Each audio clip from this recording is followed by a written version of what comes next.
All right. Good evening, everybody. Thanks for joining me. Hope you guys had a good trading week so far. So, in tonight's live session here, I'm going to talk about the overall challenge, where we're at, and maybe we'll try and find some trade ideas out there for next week that we might not have found earlier today, right? Hey, Pokemon Master Ash, Frank C., great to see y'all in here. Hope you guys are doing well. Hey, Jason. Chiefs Kingdom, good evening to you. V1GS, yeah. I had to find something that was non-copyright, so I just YouTubed that and just clicked on something, but it worked, right? Head to Tavani, I hope I said that properly, but great to see ya. Oh, Jason, well, welcome aboard. Glad to have you in there. So let's go ahead and get started. I have Hershey's up here. Let's pull it to SPX, right? See how we ended up closing overall for the day, and then we'll hop into the challenge, and then we'll start with some potential trade ideas and a few things to think about for it. So SPX overall, we had a strong run down in the morning. It went right towards that 30-period simple, just a little bit shy of it. Still held that level of support and then bounced up. It did look like at one point we might have closed in a bullish divergent bar by the 10-period simple, but it gave a little bit of that back into the close and pulled back down. So we might see it hang out, maybe even move a little bit lower into next week to test the 37.24 level, which is right around that mini psychological level of 37.25. And it would also test the 30-period simple again. Now, I had people asking me today, would I consider hedging or doing something like that here with SPX? And right now, for myself, my guidelines are, if I am going to put on a bearish trade or a hedge, and for those of you who don't know what that is, think of it like insurance, like car insurance or health insurance, right? It's something that you pay for maybe each month, but it's not something that you necessarily want to use. So you don't mind just paying for it and having that money go out your pocket, right? And the same thing is true with the hedge and trading, in the sense that I would be putting on this trade. It should be a very low capital risk trade. If anything, I should be okay taking 100% loss in it, because the idea is I don't necessarily want it to work out. I want the rest of my bullish portfolio to be okay. But if it's not okay, if the market does start to turn down, well, then I do have this insurance trade out there, right? This hedge trade out there that would end up allowing for an offset in some of those bullish positions, and ideally not help, keep my profits where they're at and not wipe them out, right? So for myself, when I look at putting on one of those style trades, I need to see SPX in particular break the 30-period simple as support, and ideally close below that level. So we've tested the 30-period simple a few times recently, going into the end of 2020 and start of 2021. And so to me, this just looks like it's another test. Now, we do have momentum resetting on the awesome oscillator, right? Still, the bars are above the zero line, so that still is overall bullish weight, but it is pulling back. On the compound breakout tool down here, notice that we have a red triangle and 3 red boxes on each line. So that's starting to be a pullback signal. Now, might have already seen that here. When you're in a bullish trend and you get this signal, it usually means that you're moving down to a support level. So we got close to the 30, maybe it satisfied itself there.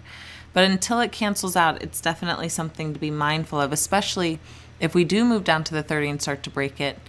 Then it could be indicating that we're moving to the ATR trailing stop, which at that time I would put a hedge around that level. And if we start to break the ATR trailing stop, then certainly we could be going down to the 100. And if we start to break the 100, right, then we need to go to longer time frames, and we could be starting to set up for a more bearish trend to the downside. But that's way too soon, right? The first step that we need to see is breaking that 30-period simple, and we're not getting that yet. So for me, I wouldn't be putting on a hedge trade here necessarily. But let's talk about really quickly, or we'll come back to it. But in a second, we'll talk about if we do see the 30 break, what might be a trade that we want to consider to put on for the challenge account that's going to still be within our risk tolerance for it, but ideally maybe help with some of the trades that we're in now that are seeing some of that bearish sentiment. So let's go ahead, we'll pull up the account, and we'll walk through what we've locked in so far, and then we'll walk through the trades that we have open and how they looked into the close on Friday. So starting back from the first,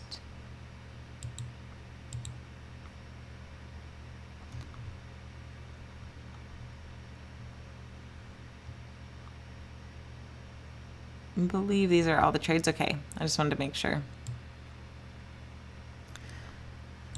So here is the challenge account, right? And here are all the trades that we've opened since the start of the year. So basically for the first month, right? The first half of the month. So FISB, let me reset these. These are really big for some reason.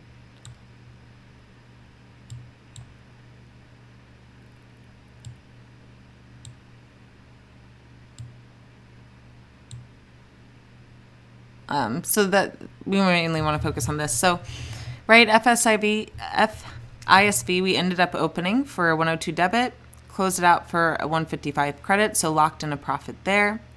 We also had our PayPal trade, which we, as you can see, I had some orders, I guess, that were rejected, but that was in for, what happened with that trade? Okay, let's just... Okay, here we go. Order history. That's because I'm working orders. I'm like, what am I looking at? Here are the trades that we've been in, right? 9 trades. So FISB starting off with 102, 155 credit. So a nice profit to lock in there overall, right? We had PayPal that we opened at a 95-cent cost basis. We ended up closing that out at $1.45, so that was a nice 50-cent profit. That's basically a 10% return on the account, so certainly not bad prior to commission. We also had MET, which we got into for a 39-cent cost basis on 2 contracts, both of them filled at 39 cents. And then we ended up closing out both contracts at 60 cents. So we locked in about a 21-cent profit there, which on 2 contracts is a $42 capital profit. So that wasn't too bad for the overall account, right? And then we also opened CSCO, which we're still in, DKNG, which we're still in, and TXN. So overall, if you wanted to look at those profits, right, you can see here, so far we have the year-to-date profits. So all the ones that are locked in are all profitable, but we have some drawdowns right now that are eating away at those profits and basically keeping us break even at this point, right? About an $8.50 profit going into the close today. So now let's take a look over at our positions page and walk through each trade to see if we need to take any action on them, right? Any management action, or if we can continue holding them into next week. So let me minimize that so we can take a look both at the trades and the charts. But first up, DKNG. So we're in the January 22nd, which is next week's expiration, 57.50 call. And we are in this for... What was our fill again on this? An 88-cent cost basis. So you can see that right there. That was my fill on the trade. So let's go ahead and pull up the chart on DraftKings. So this, of course, was a overall newer IPO. This is one of the ones where if you did jump in towards the start of it, right, you've been looking at profits since then overall in the shares. And then for the trade here, we had a bullish divergent bar. Right? This was the bullish divergent bar here. Very nice signal. It did end up following through. Our good till cancel was close to filling, but it didn't quite hit, unfortunately. I'm kind of kicking myself because I had thought about modifying the order, and I was like, no, just be a little bit patient because everything still looks nicely bullish here to continue up. At the time, Bollinger Bands were still opening up, even with the pullback. So I was looking at that for a follow through. Didn't quite happen today, of course, with the market moving lower. DKNG did follow through with it, went right down to support. But the nice thing here is that even though we moved lower, there are still some bullish things that I see here, which to me make me want to just continue to hold the trade for now and see if we can't bounce back up into next week. The first thing is the lows still held the 10 and the 30 period simple moving average as support. So that's a good sign right there that it couldn't break the level, immediately bounced back up, right? And then we continued into the second thing I like, which of course is a bullish divergent bar. Now, for those of you who know me, I don't necessarily take this signal on a Friday off a daily chart, just because the weekend can kind of mess that up. But if I'm already in a trade and I see this signal print, it usually allows me to want to stay in it, right? If I haven't already closed out. To me, it's a good sign that it could still follow through to the upside.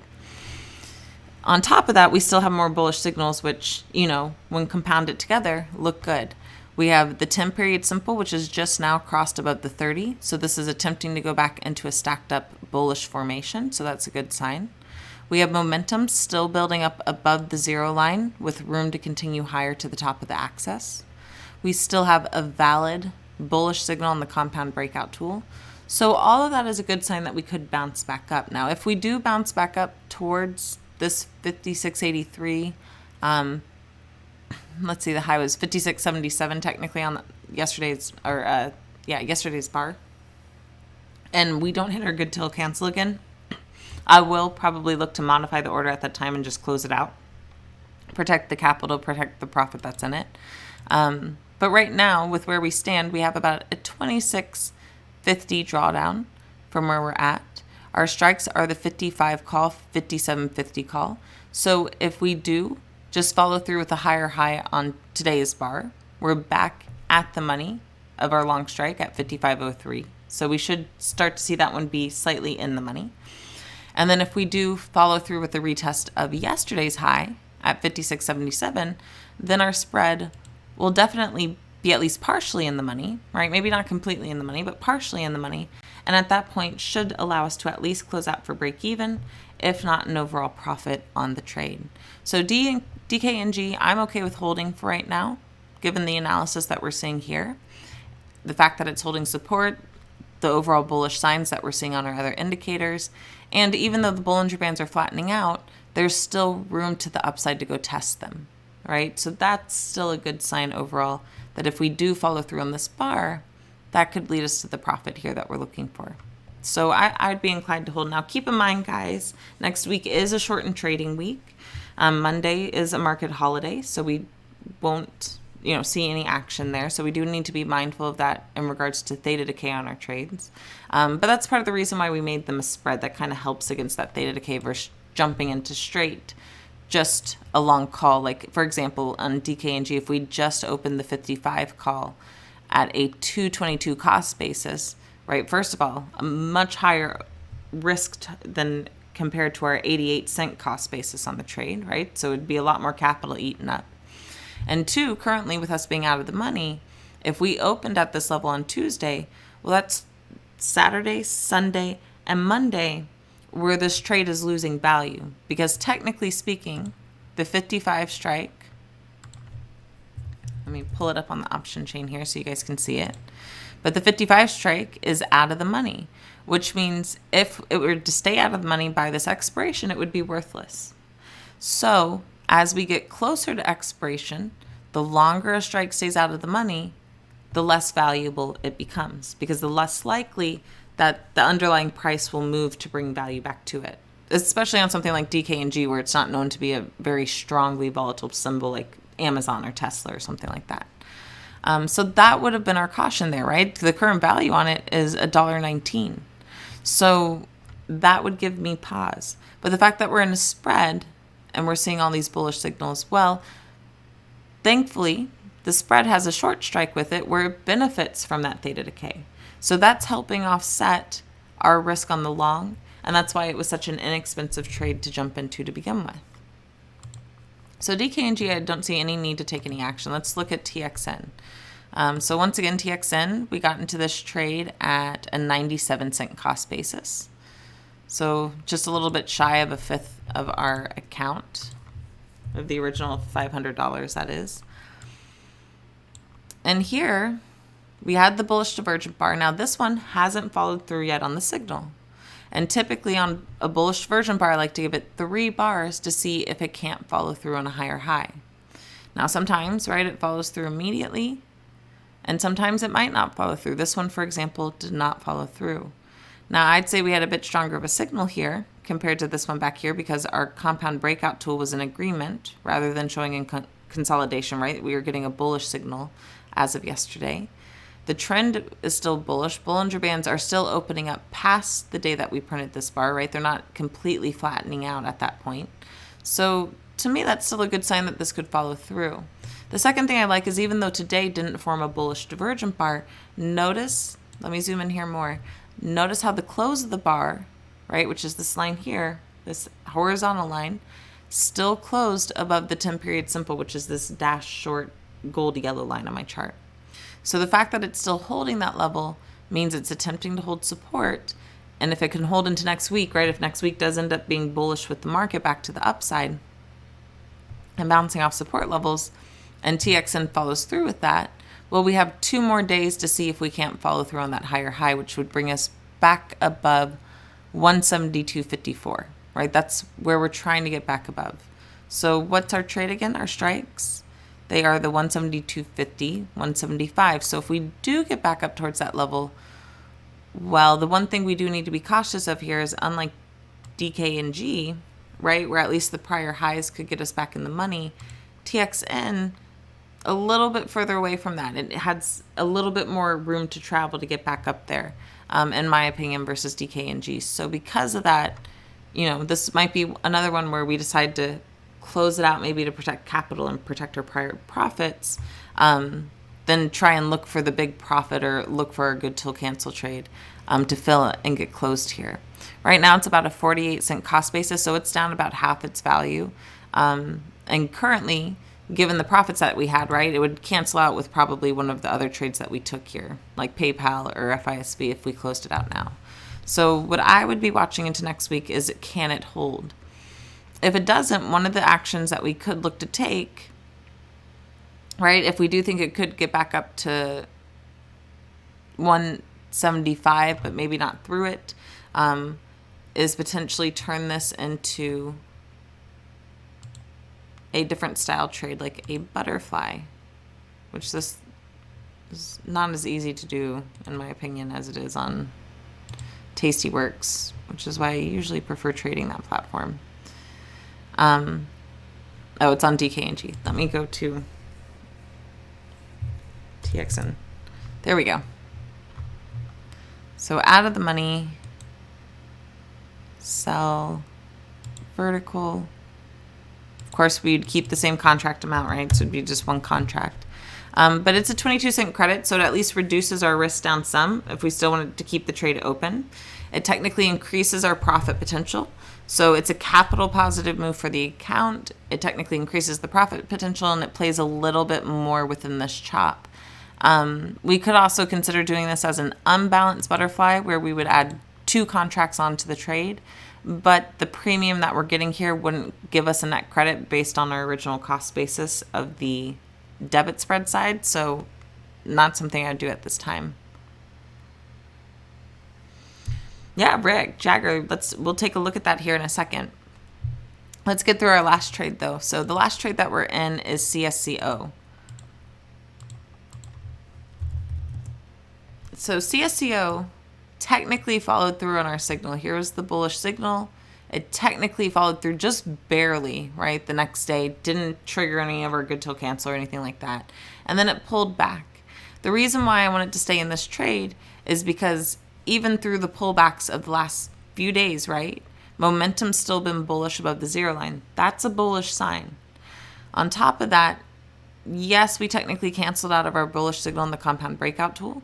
But for me, when I'm in a bullish trend, technically speaking here, and I get a bullish signal like this and it cancels out, but it doesn't turn into a consolidating signal, which is something that looks a bit more like this, where it's choppy, or it doesn't turn into a declining bias signal like we see here or like we have here, then I still go off the bullish trend. It just means I'm a little bit more cautious about it. On top of that, we still have the daily squeeze, which is what I really like. Bollinger Bands, they're very still converged, but they're trying to open up, which is a good sign. And the last few days, right, even with the market pullback, we've still been holding the 10-period simple as support, and we still actually had a green day on CSCO today. So because of that, that's what made me inclined to continue to hold this, because, and it's what made me want to hold all these trades through the weekend, is because sometimes with the monthly expiration, which is what we had this past week, you get a lot of chop, right? So it can kind of teeter around. It doesn't really see a strong move up necessarily or a strong move down. It just kind of hangs out. And so January, usually speaking, is a bullish month for the market. A lot of symbols do pretty well in January overall. So if we know that the monthly expiration can be choppy, but the overall month of January is still bullish, and of course our trades are bullish, and they either haven't followed through on the signal like TXN, or they're still trying to maintain their overall bullish sentiment and trends like DraftKings and like CSCO, then why not give it at least into the start of next week to see if we can't get that pop and follow through maybe back in momentum to the upside. I do know that there are some technicals out there that are playing against the market that are, indicating some sort of pullback, like the put-call ratio and things like that. But for me, like I mentioned, when we go back to SPX, it's hard for me to want to fight the trend.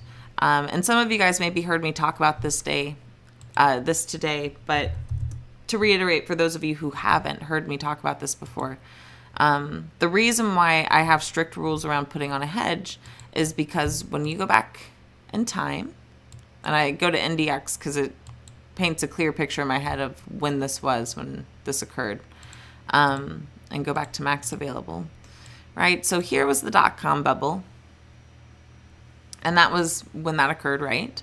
And then I started my trading career right around here, and then we moved up.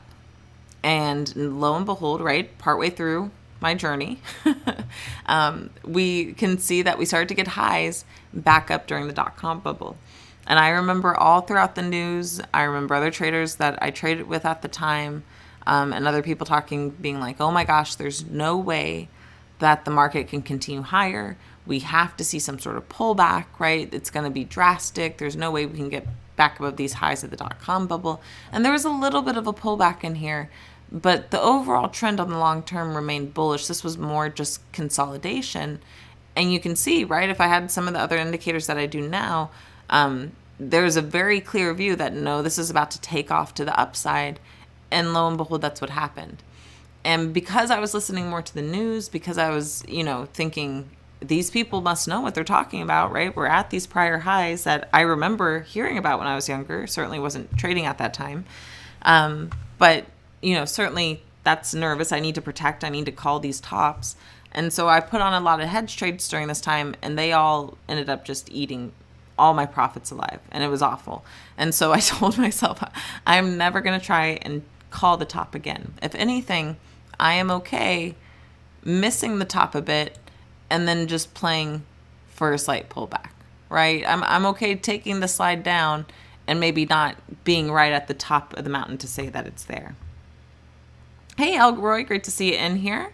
Nope, still going to keep going. So that's just, my 2 cents on why I have particular rules around a hedge. Now let's go back to SPX and talk about if we do see that occur, right? Maybe next week, instead of it being bullish, like I'm anticipating, or certainly wanting to see, what if we don't, right? What if we start to break the 30?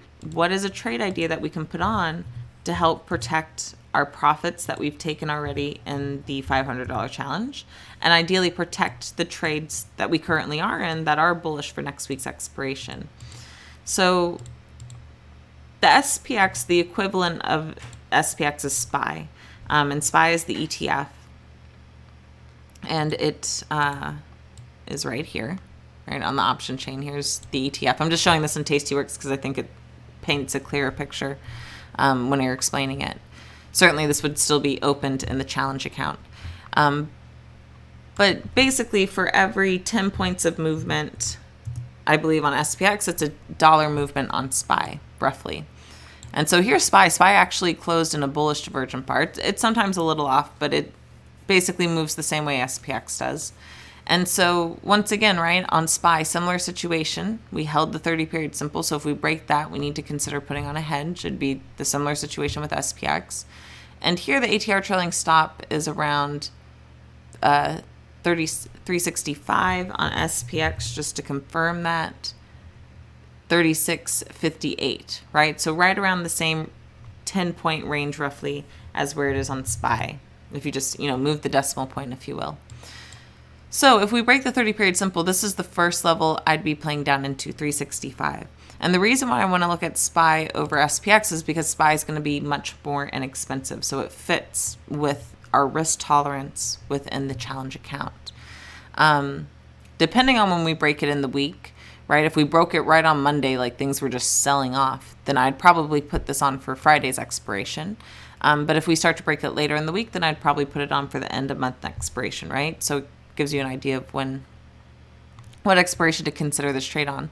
But 365 is what I'd look at for the pin.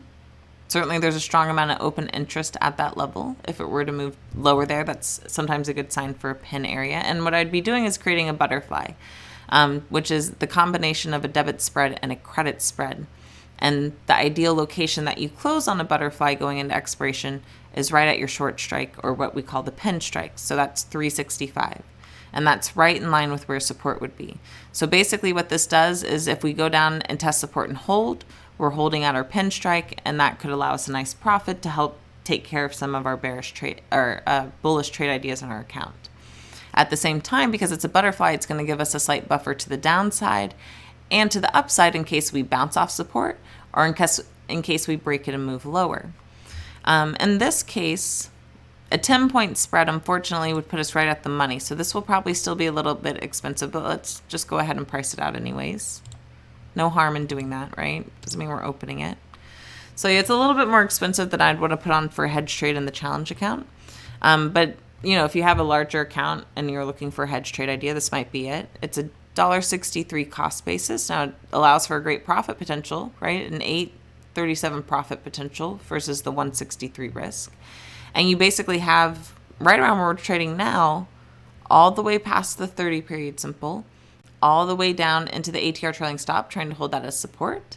And then if we break that, you basically give yourself all the way down towards, not quite to, but just slightly above the 100 period simple to trade to the downside. So it gives you a very wide range on a 10-point butterfly on SPY for next week if you were concerned about bearish movement to the downside. Because though, right, that's not the risk tolerance I'd want. Now I'm going to start looking at narrowing the spread. So in this case, let's bring it in by 5 points. We'll do 370, which would still be right at the 30 period simple. So if we go to the ATR trailing stop and then bounce back up to test the 30 as resistance, it's going to help encompass that. And then that means we're bringing this up into 360, which would be right at the third deviation Bollinger Band. So if we do start to sell off, that's right around that level. So that might help. And lo and behold, what's the cost basis? 37 cents.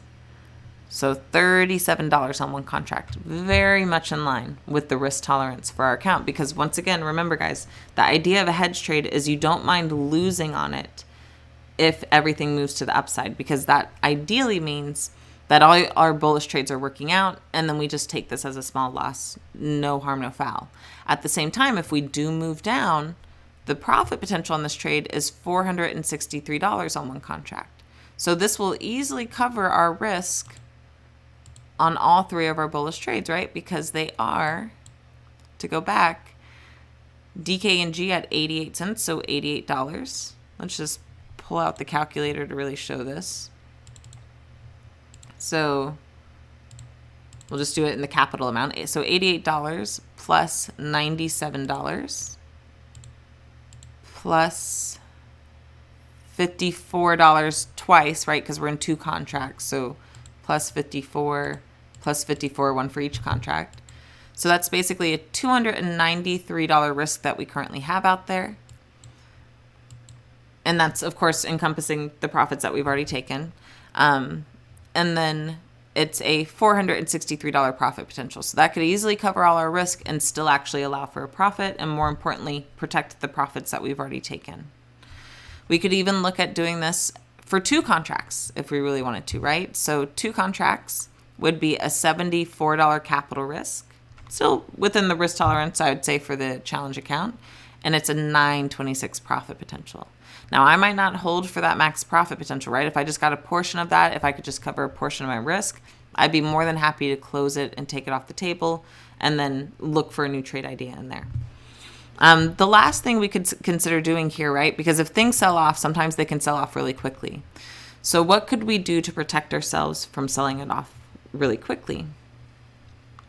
Yeah, so Captain Jack. I mentioned this a little bit earlier. This is being recorded and will be it will be here on Twitch, the recording, and it will also be posted to YouTube. So feel free to check it out later if you want a review of it. And for anyone else out there who wants a review of it. But the max profit potential is when you are right at the short strike, because that means, in this case at 365, because that means your debit spread side of the trade, which is your 370, 365 on one contract, is completely in the money. So it allows for the max profit potential on that side.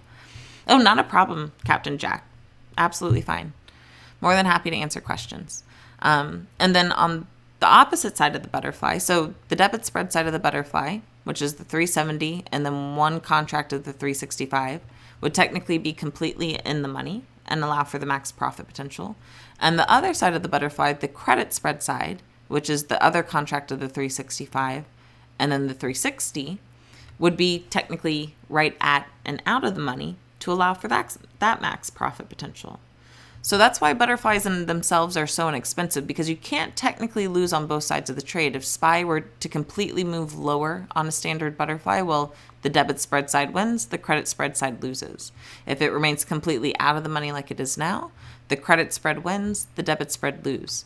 So that's why they cancel each other out on the risk, and why it's usually a very small cost basis versus a very high profit potential, because the idea is that you pin here. Now, so I hope you get that. So let's take a step forward now, right? When things sell off, they usually sell off and can sell off pretty quickly if we're really going into a bear market. So how do we protect ourselves on that instead of doing a standard butterfly? Because on a standard butterfly, we're saying we really don't want the price to move below 360. Otherwise, this trade will still end up being a loss, right? Because the credit spread's completely in the money. So what we do is we say, okay, let's narrow the credit spread. So instead of it being a 5-point spread on the credit spread side of the trade, we're going to look at a 250 width. So what does this do? Well, that means, technically speaking, it still helps cancel out some of the risk, because 250 of the capital on the debit spread, which is technically a 5-point width spread, 250 of that risk is covered by the credit spread here. At the same time, if we move completely down, right, if this just pukes and goes to the downside towards 350 and towards the 100-period simple, well, our debit spread is technically a wider width than the credit spread. So it still allows us some sort of profit potential on the overall trade. So that profit potential is the smaller width of the spread, which is 2.5 in this case, minus our cost basis, which is 60 cents. So it allows for a 190 profit potential. As you can see, our max profit potential, if we'd still hang out at the pin strike, right, which is 365, which means we still get the max profit potential on the debit spread side of the trade and a max profit potential on the credit spread. Well, that is a 440 profit potential, because it's the wider width spread of 5 points minus the debit of 60 cents. So it benefits us if we do just stall out at support of the ATR trailing stop. But if things really puke, if they're really selling off when we put on this hedge, well, then it still allows for a profit potential that way of $1.90. So it still at least protects a portion of our risk out there, right? And then we could look to put on a new trade idea, and obviously maybe look at some bearish trade ideas at that point to even out the account and recoup, the rest of the losses and keep trying to turn out a profit for our challenge. So Rick Jagger, you could look at a call credit spread too. That's another hedge idea. But, right, just like it would be with a straight put debit spread, that's going to be a little bit more expensive than doing the strategy that we just looked at. But let's go ahead and price it out.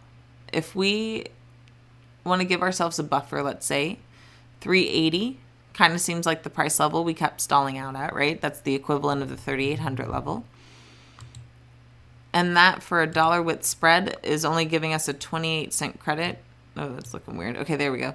A 28-cent credit, a 72-cent risk. I certainly don't like that risk versus reward, right? Because if SPY ends up bouncing and shooting to the upside, that's a pretty higher risk versus a smaller profit potential. I usually like to see that flipped. So that means we're going closer to at the money for a better risk versus reward. In this case, 52-cent credit, 48-cent risk. That's not bad, but any sort of move up, this is going to start to go in the money and start to hurt our risk. If we did something like a wider width spread, out of the money, right, we could still get a decent profit credit, but it's still a pretty high risk. Here it's only 68 cents credit versus a 232 risk. This is going to only maybe cover one of the trades in our account, and it's a pretty high risk out there, right? That's over half the account value of risk in just the hedge trade. So that's why, right, when we look at hedge trades where we are okay losing on them, that's why I prefer doing something like a standard or maybe a broken wing butterfly, where it benefits from the move lower, right? It gives that great risk versus reward scenario. And then like on the broken wing butterfly, if we're really concerned it's just going to dive, right, then it still gives that added protection and that forgiveness factor compared to a standard butterfly where you're really looking for it to stay within a certain range. Absolutely. Yeah, I'm glad that makes sense. So that's what we could look at if SPX, if SPY start to break the 30-period simple. It's nowhere near doing that right now, so I'm not going to consider putting on that trade. But at least this gives you an idea of, let's say going into next week, we do see this before Friday, and I put on this trade, you have an idea of what it is. Or if, you see it and you're like, hey, maybe I need a refresher of what that looks like. Allison kind of walked through that on the last video. You guys can go and check it out at that point. But now let's go ahead. Lowe's was mentioned earlier. So let's go ahead and take a look at that. Were you basing that off the weekly chart or the daily chart? If you don't mind me asking. Daily chart, yeah, it looked like the weekly chart makes sense here. So, oh, that's not Lowe's. I hate, this has been doing this all day to me. I don't know why.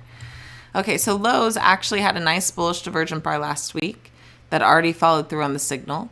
It still has a great chart set up right now. So if you wanted to do this longer term, it certainly makes sense. Momentum's building up with room to move higher. We have certainly a nice, strong, valid signal on the compound breakout tool. We have a squeeze printing. The 10 is getting ready to roll up off the 30. Both are above the 100. And Bollinger Bands are starting to open up, so all that looks good. I know, really quickly, just a complete side note, I know some of you guys subscribed to the stream. And we did get emotes finally. So if you are subscribed, we do have little bear and bull emotes and stuff out there if you guys wanted to check those out for the Twitch community. But back to low. So this looks really good to the upside. I certainly would play it back up right now into 180, probably, right, to test the prior highs. And then if Bollinger Bands are still flaring open, I'd still stay bullish to the upside. But for the signals that I like to take for the challenge, technically speaking, this would have been a trade that we would have won it last week into this week, right, for that signal and the follow through on the divergent bar. Jason, yeah, let's take a look at Nike really quickly. Oh, daily bar. So yeah, so I mentioned earlier, I typically don't go off of a Friday divergent bar on a daily chart because it's a shorter time frame and because there's 2 days of a weekend in between that. From my experience trading the divergent bar indicator, for some reason it just can kind of be a little bit wonkier from a Friday signal to where it doesn't always follow through. A Thursday, for some reason, if the signal doesn't follow through on a Friday, it can still follow through on a Monday or Tuesday. I don't know why that is. That's just been my experience trading the signal. Is a Thursday still valid to hold into next week and it follow through, but a Friday doesn't have as great of a probability as Monday through Thursday on a daily chart. So that's why on Fridays you don't typically see me trade it. I like it when it's in agreement, but I usually go to the weekly chart at that time. Yeah, not a problem. And then, yeah, Jason, let's take a look at Nike on the daily. I don't mind doing that. So Nike, it's in a bullish trend, but it's pulling back down to its 30 certainly. The benefit for those of you who might be bullish is notice the Bollinger Bands are not flaring open at this time. They're actually still coming up to try and meet the price. So that's a sign that it's not anticipating a move lower, right? It's still holding on.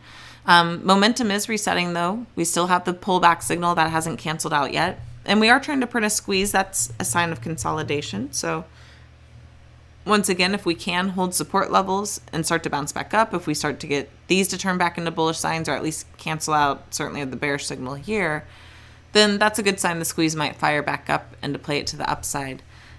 This did print a bullish divergent bar back here. It did not ever follow through, unfortunately.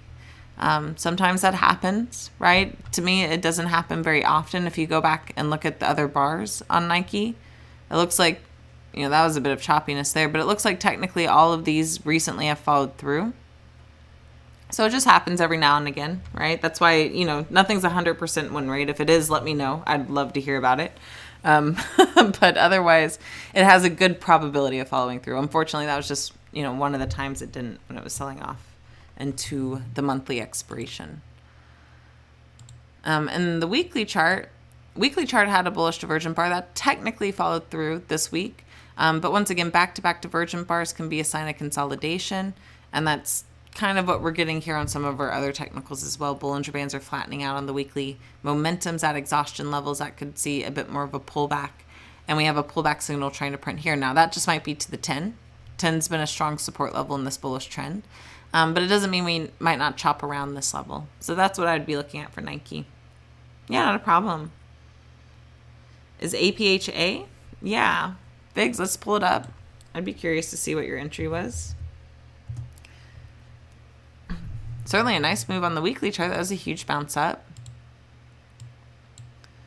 Did you get in here by chance with the divergent bar? Because that was excellent follow through.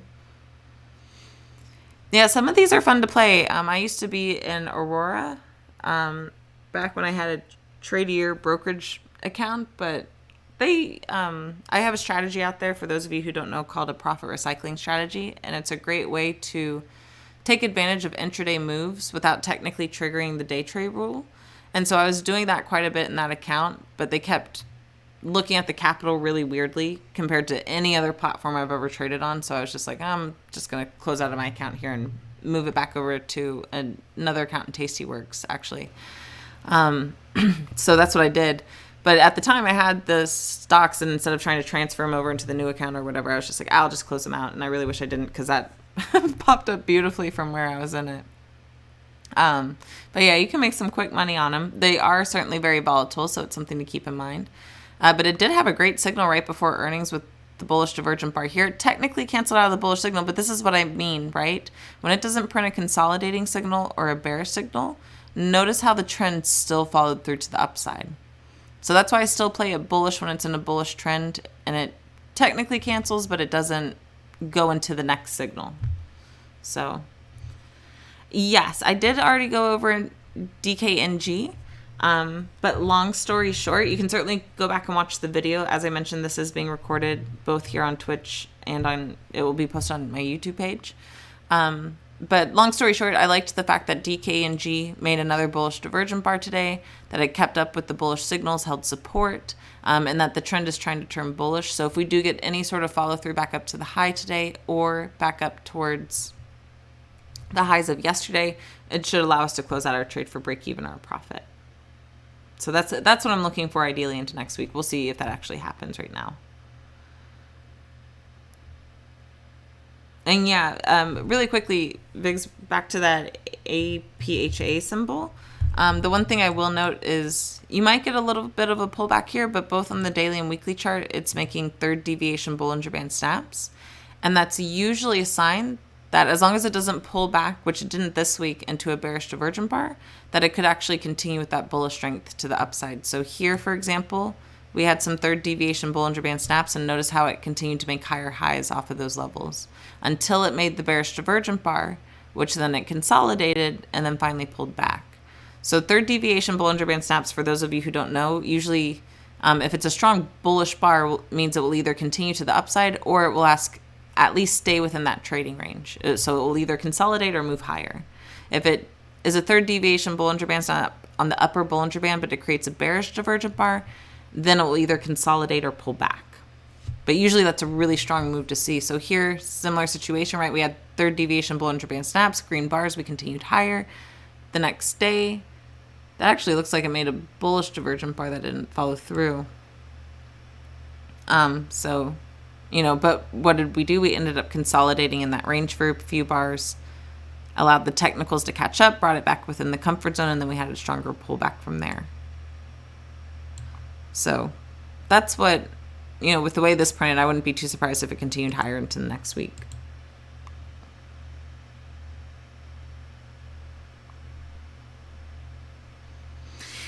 Yeah, we talked about, I would definitely go back and watch this video, because we did talk about the idea of a hedge trade in case the market does pull back, what we can do to help out our challenge account and still be profitable in it for the month. But I'm still not sure what will be a pullback. I still think we could see a bullish January. We'll see. But I like the support levels that are holding on S&P basically. So let's look at some trade ideas. I was trying to find some quite a bit. We are just having a hard time putting some signals, unfortunately, for this week. Right, we had just a few. MKC, I don't know if I pulled that one up. So let's look at that. EA gave a decent signal. So maybe if that pulls back, we could look at it for the challenge account too. So MKC, I don't know if I like this. It made a bullish divergent bar last week. It's technically made another one this week. So once again, back-to-back divergent bars. Need to be cautious of consolidation, especially when the moving averages, the Bollinger Bands, momentum, and the compound breakout tool are all saying consolidation as well. So for me, I don't know if I'd really want to take that for the challenge account. Let's pull back up the scan here. Beyond, I don't think I liked that signal. Let's pull it up again. So yeah, Beyond wasn't too bad, but it doesn't have the compound breakout tool printing yet on the weekly. Momentum turned a little bit bearish here, dropped below the zero line. I do like the fact that Beyond held support, but it wasn't breaking and holding above the 30. And so that to me means that this could still be acting as slight resistance, and it made me want to stay out of the trade. So that's not really showing up as anything. Yeah, there just weren't as many signals on the weekly chart. And I will note for the challenge, I am not going to try and jump into weekly signals in the last 2 weeks of the month, because the idea is at the end of the month, we can be out of all our trades, see what the profit and or loss is, ideally write the profit, and we can pull that out of the account, pay ourselves, and then start the next month with $500 again to do as the second challenge for the next month. And VAX has it on the daily. We'll take a look at that and see if maybe we also see it on the weekly.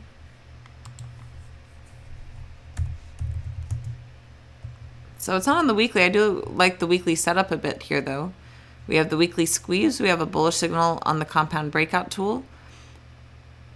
10 and 30 are completely converged with each other, but they are pointed up, and Bollinger Bands are starting to open up. So that's, not a bad sign.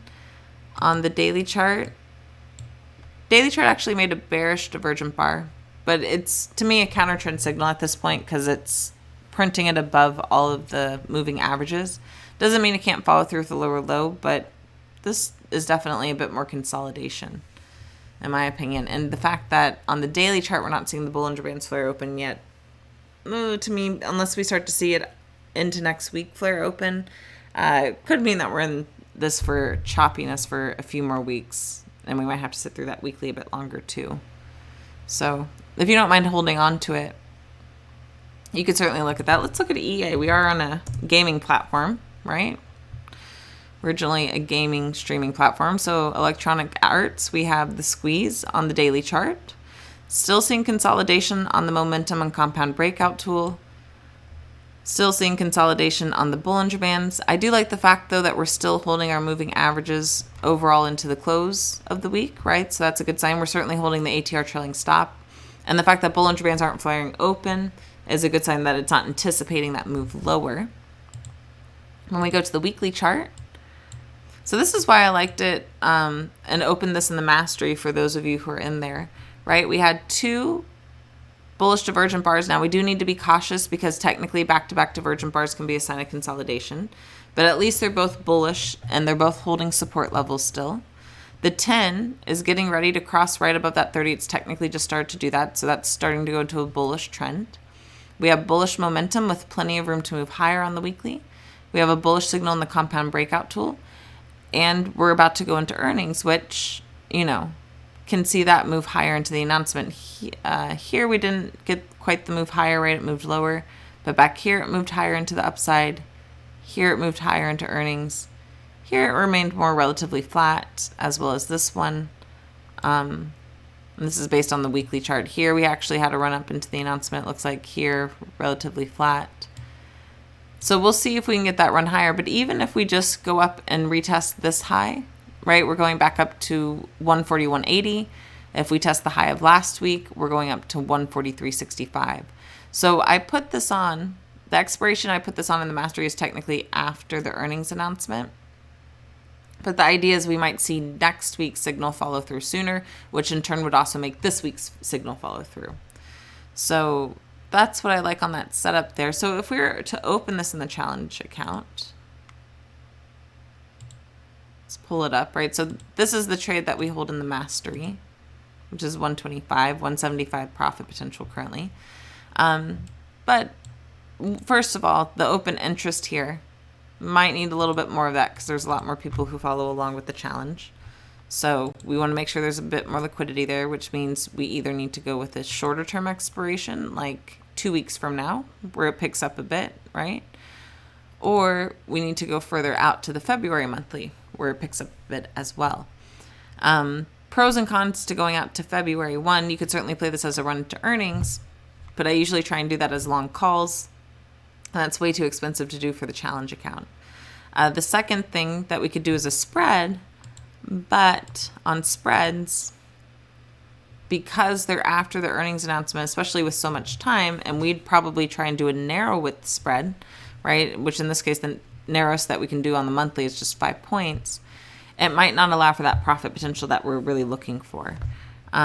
Case in point, if we did go back up to 145, right? If we moved up the 5 points just to test right around the upper Bollinger Band to be able to break barely above and make, barely higher highs on those two divergent bars, we'd be at about 122.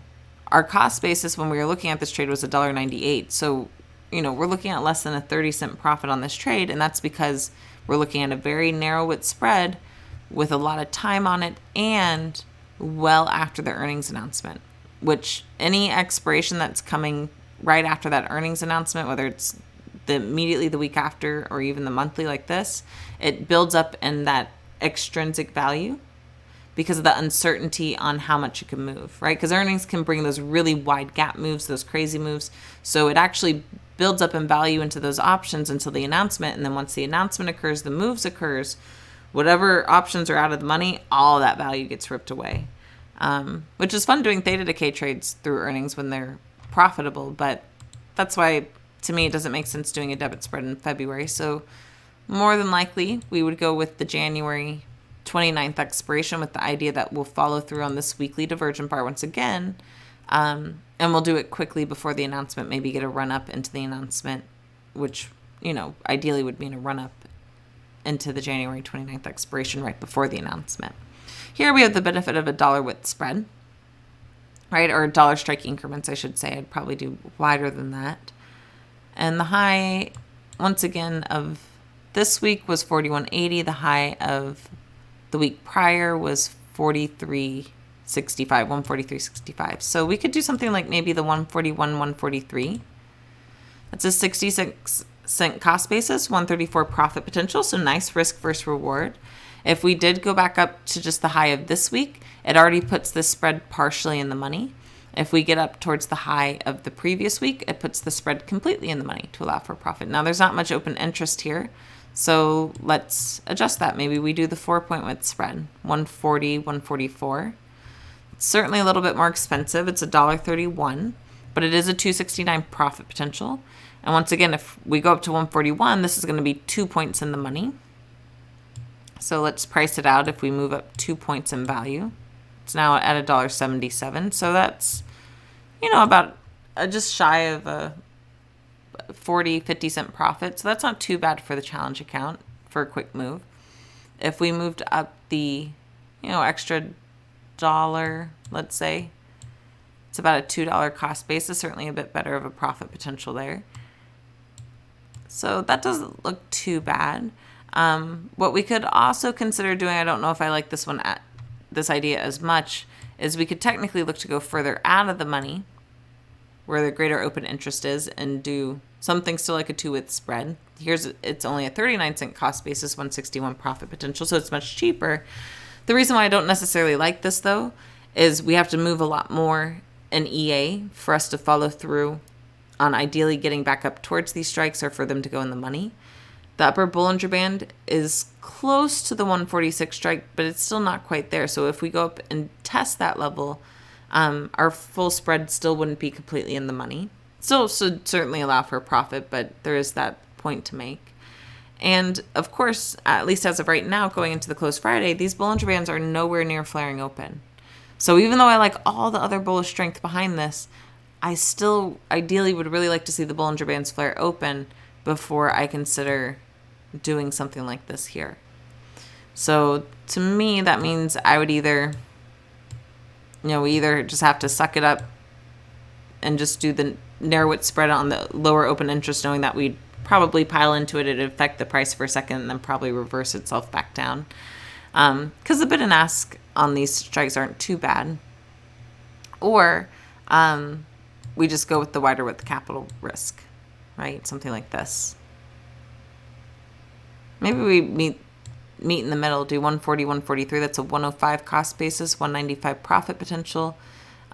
Just because the 143, the bid and ask on that strike is only 7 cents. So that's, relatively narrow, at least going into the close. And on the 140 strike, you at least have that liquidity to where you could fill maybe towards the mark. So maybe we meet something in the middle like that and do that trade idea. But that's what I'd be looking at on EA. So maybe we'll open that one for the challenge account too, because there's really not much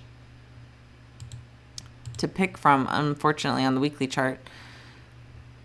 So Verizon, Zoom, ACAM, let's look at those really quickly. Verizon, nope, it's going into a bearish trend. With a bullish divergent bar, I wouldn't do that. Zoom technically is trying to hold supports, but it's in a similar situation to one of the ones that we were looking at prior, where it's closing right at the moving averages, so it's still having a hard time breaking above those levels. So that would be my caution there. Doesn't mean it can't, right? This could be the moment where you do want to actually jump into shares because it's going to bounce back up, but I'd want a little bit more just clarity that we are breaking above those levels. And the reason why it could be the bounce is because, once again, notice the Bollinger Bands, they did not flare open at all. They're actually coming to meet the price this week. So that was a good sign that, this bouncing up and that holding, that we could move higher. So maybe there's a trade idea here. Let's just price it out really quickly. Let's go to the daily chart too, just to see. Yeah, daily chart's a bit ugly. So no, I think I'd wait. Because even on the daily chart, our Bollinger Bands aren't flaring open here. So the benefit is it's not anticipating a move lower than the lows that we saw this week. But on the daily chart, it's also not anticipating a move higher. So if anything, that means we're just probably going to chop around and zoom for a bit. And then AKAM.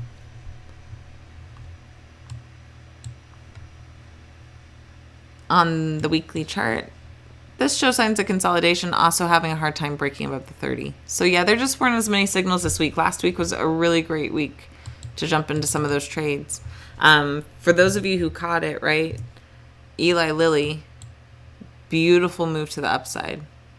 This one is the one I'm really mad I missed because it was just a great follow through. But everything else, our PayPal trade, that was based off of us reviewing this on the weekly charts last week, and that allowed us a quick profit for the week. Certainly happy now, given that it pulled back. Overall trend is still bullish, so if you're still in it, it still looks good longer term to the upside, but something to be cautious of.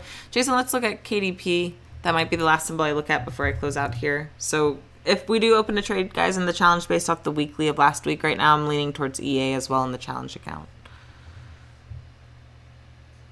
Oh, Pokemon Master Ash, we'll look at that one too real quick. I'd be curious. So KDP daily and monthly squeeze, daily chart, still seeing signs of consolidation on the momentum, the compound breakout tool. We do have a squeeze here. Definitely in consolidation on the Bollinger Bands, but it's maintaining the 30 and it's maintaining the bullish trend. So that's a good sign the squeeze could fire up. Weekly chart, very narrow trading range on the weekly chart. We did technically get the ATR trailing stop switching from resistance to support. We did have a high of 32.16 that we did not break above this week. So technically in the next 2 weeks, 32.16 we could look to try and trade above. Still has bullish sentiment there. It's really not much of a point move. So if you wanted to take a profit on something like this, certainly you'd have to go out to the February monthly. And for me personally, I would really try and go in the money. There's not much open interest there, unfortunately.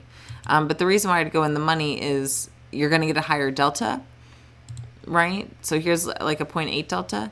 So if we do only move up, right, 30 cents, that's still at least going to give you a small profit here because your delta is high.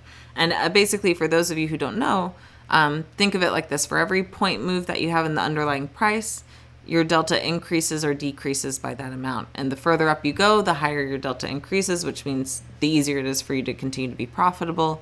Vice versa, the more you go down, that delta starts to decrease. But of course, once you get out of the money, you also have to worry about theta decay and other things. So keep that in mind. But with a 0.8 delta like this, right, if we only get the 30-cent move up, we still might be able to take the quick profit. For our challenge account, though, that's just going to be too much. And it's not really something I'd want to do a spread on, given the fact that the higher high is just right there. On the monthly time frame, really quickly, monthly time frame's been in a squeeze for over a year, almost a year and a half. So yeah, I don't know if I'd want to play that one personally. But if you're in shares, it's a good sign to hold on. And then OZON. Ooh. Well, I mean, it is the daily chart. It is a new symbol, like you mentioned, Pokemon Aster Ash. But let's look at how it reacted to all the other bullish divergent bars so far. Because this is the one thing I do like about the divergent bar indicator, for those of you who are new or don't know, is it can immediately start to print after an IPO, right? It just needs the prior bar's data for it to start printing valid signals. So it's one of the few indicators, at least on my charts, that it can immediately start printing after an IPO. So it's fun that if you want to do IPO trading, right, it's at least one of those few technical signals that you could start to look at. So here we made a bullish divergent bar. That one did follow through with a higher high in the next bar and certainly by the third bar. Here was a bullish divergent bar that certainly followed through with the higher high there. Here was a bullish divergent bar. This was a barely higher high, made a bearish divergent bar. We had a pullback. Here was a bullish divergent bar. Technically, the second bar followed through with the higher high. Once again, not a very strong follow through. Here was a bullish divergent bar. The second bar followed through on that one. So all of these have technically followed through on the signal. Some of them not the strongest follow through. Some of them very strong follow throughs. The thing I do like about this on the daily chart, other than the fact that it's a bullish divergent bar, is once again, guys, it made that third deviation Bollinger Band snap. So that's a good probability that within, the next few trading days, we could either stay within this trading range, which is about a $6.50 range, or we'll continue to press to the upside. And Bollinger Bands are flaring open, the 10's rolling off the 30, the ATR trailing stops bullish, momentum's obviously bullish, so all of that looks good to continue to the upside. The only thing, that makes me hesitant, of course, is the bar printed on a Friday. So Pokemon Master Ash, remind me of this one in the Mastery next week, and I'm going to add it to my short list of something that we keep an eye on as well. Might add it to my watch list just for something fun, because it does have good follow through, at least on the prior bars overall. So maybe something like theta decay trades, where if it barely follows through or if it follows through dramatically, either way we can take profits, right? But that's my update on the challenge, guys. So right now, overall, between where our account stands, we're basically right at a break-even point, which, means we're not really losing money, but we're not making money. So we'll keep an eye on SPX. We'll keep an eye on that 30-period simple. If we do start to break it, we have those hedge trade ideas. Right now, I'm kind of actually leaning towards the broken wing butterfly just to give us that protection in case it moves lower.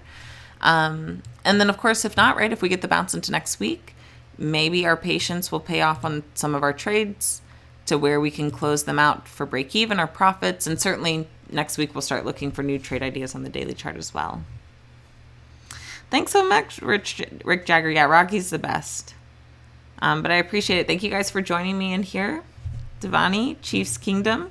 I hope you guys have a wonderful rest of your evening and a holiday weekend.